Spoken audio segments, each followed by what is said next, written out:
So guys, magandang araw sa ating lahat, no?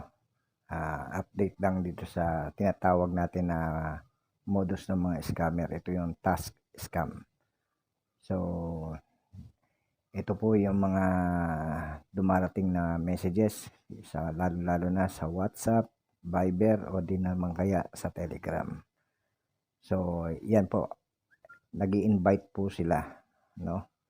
Na i-click yung link at para kumita ka ng easy money, no, na 50 pesos kada task. So, ganito po yan. Ito. Ngayon, makikita nyo po dyan na meron silang mga pinagagawa, no?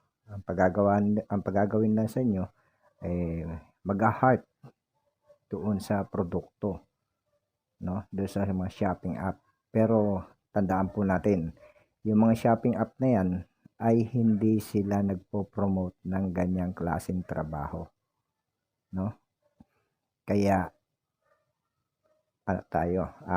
mag-ingat, iba yung pag-iingat. Ngayon, dito naman sa task scam na to, kada heart mo, no, kikita ka ng 50 pesos o kaya 30 pesos per task, no? Tapos babayaran ka nila pagka nakatatlong task ka na, babayaran ka nila a total of 90 pesos or 50 pesos kada isang task. Ito yan.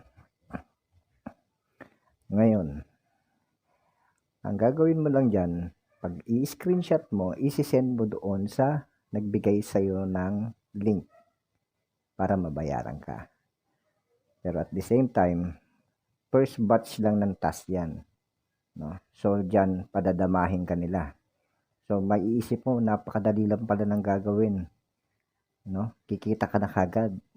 Pero pagdating ng second batch, nung task, titigil na sila. So, kumita ka na siguro ng mga 400, 350, ganyan. Titigil na yon. Ibig sabihin, tapos na yung first task. Ngayon, doon ka naman na bibigyan nila ng second batch na task. Doon ay maglalagak ka na ng pera.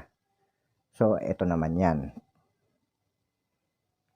Ngayon, pag naglagak ka ng pera, halagang 1,000 o pataas, may A, B, C, depende yan kung ano yung mapipili mo. So, kung papansin niyo po ito,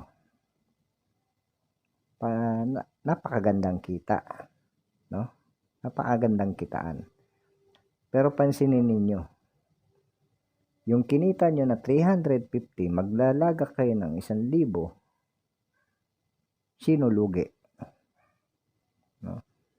Pero at the same time, may pangako naman na kikita ng 20% to 40% yung ilalagak mong pera at yun ay babalik kagad sa'yo.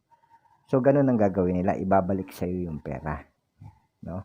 May tubo pa. Pero, hindi mo na papansin, kada lagak mo ng pera, no? Hanggat palaki ng palaki yung binibigay sa'yo merchant task, the more na naluloko ka na, no? Tapos, kapag naglagak ka na ng napakalaking halaga, ayan na, dyan nalalabas yung totoong modus nila. Hindi ka na nila re-replyan. Ibablock ka na nila doon sa group kung nandun, doon ka sinali sa group na yun, no? Ngayon, hindi mo na sila makukontak o sino talo. No? Napakahirap kumita po ng pera, kaya iwasan po natin yung task scam na yan, no? Ako, ang ginawa ko lang dyan, sige, padala kayo ng pera, gagawin ko yung task, no? Ginawa ko yung task, kaya sinubukan ko lang.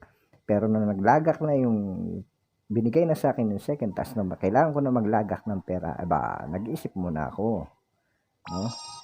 Kasi delikado, napakadelikado.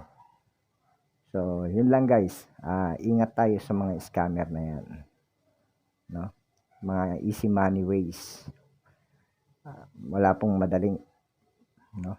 Lahat ng trabaho pinaghihirapan, no? Kaya dapat po tayo mag-ingat. Yan. Maraming salamat po.